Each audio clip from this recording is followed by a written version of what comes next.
No niin. Ei se auta. Nyt se on se pakko. Nyt se on se pakko mullakin. Tänne vaihtaa.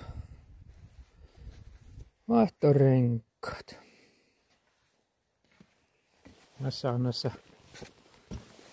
Vortin muttereissa semmonen hölmöys, että niissä on tommonen pelti. Ja kuten näkyy, niin hirmu hyvin ne pysyy paikalla. Ne ajan kanssa irtoaa. Ja ettäkö se on kiva, kun se jääpi sinne hylsyyn kiinni se pelti, niin siinä se onkin työmaa niitä irrotella sitten. Edellisessä fokuksessa oli ihan sama. Täälläkään ei ole yhtä enää jäljellä näitä. Täällä ei ole enää kuin 4 pulttia tai mutteria. Alumiinivantteiden jälkikiristys on tarpeellinen.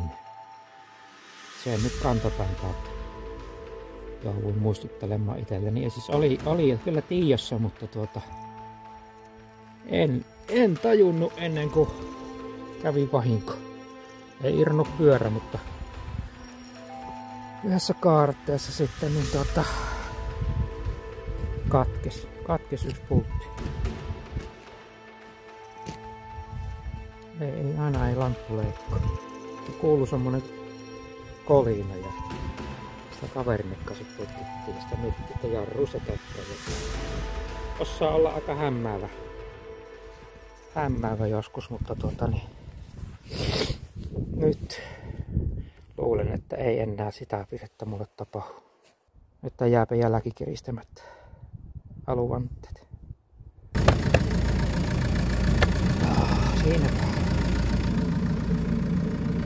Siinäpä ne taas olisi, joo.